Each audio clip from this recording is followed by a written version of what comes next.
Hello everyone. In today's video, we will discuss about phytohormones or plant hormones.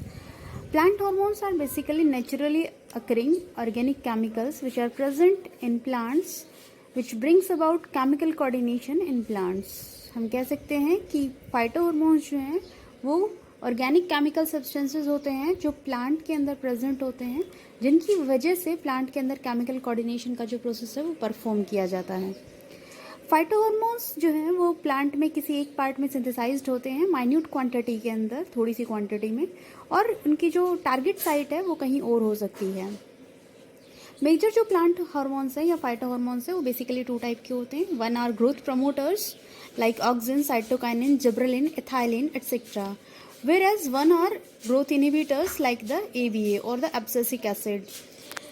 Now, what functions can be performed by growth promoters or growth regulators? So, different kind of functions can be performed by the plant hormones like the dormancy and breaking of dormancy, growth of root, stem and leaves, opening and closing of stomata, flowering of plants, growth and ripening of fruits, movement in plants, apical dominance and parthenocarpy.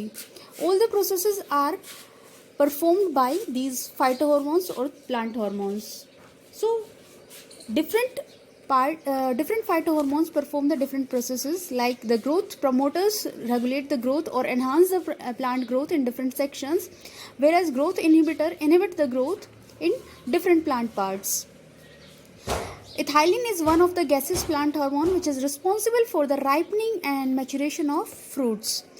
Now, what is dormancy and what is quiescence? So, dormancy is basically a resting or inactive condition of a seed when it fails to germinate even if the environmental conditions are favorable for the active growth. जब भी active growth के लिए environmental conditions present होती हैं लेकिन एक seed जो है वो जर्मिनेट नहीं कर सकता because of its resting condition और द इनएक्टिव कंडीशन, उसको हम कहते हैं डॉर्मेंसी. क्विसेंस जो है वो उस कंडीशन के लिए यूज़ किया जाता है जब एक सीड जो है वो फेल कर जाता है जर्मिनेट करने से. क्यों फेल करता है? क्योंकि उसके जो एसेंशियल इन्वायरमेंटल कंडीशंस हैं वो अवेलेबल नहीं होती, और इन्वायरमेंटल कंडीशंस की एब्सेंस की वजह से जो सीड जर्मिनेट नहीं करता उसको हम कहते हैं क्विसेंस. Now, next of our topic is photoperiodism. What is photoperiodism? So, the duration of sunlight which regulates the germination of seeds and flowering in plants. और हम कह सकते हैं कि जो सनलाइट का ड्यूरेशन है एक डे की टाइम पीरियड के अंदर, एक पूरे दिन की समय के दौरान जो सूर्य का प्रकाश जो है एक पौधे को जितने टाइम तक अवेलेबल होता है वो कहलाता है उसका फोटो पीरियड. और इस फोटो पीरियड का इफेक्ट जो है वो जर्मिनेशन में या फ्लावरिंग के अंदर प्लांट के ऊपर जो परफॉर्म करता है उसको हम कहते हैं फोटो पीरियोडिज्म. फोटो पीरियोडिज्म जो है वो एक स्टिमुलस की तरह एक्ट करता है और प्लांट जो है वो इसके लिए रिस्पॉन्ड करते हैं डिफरेंट टाइप से.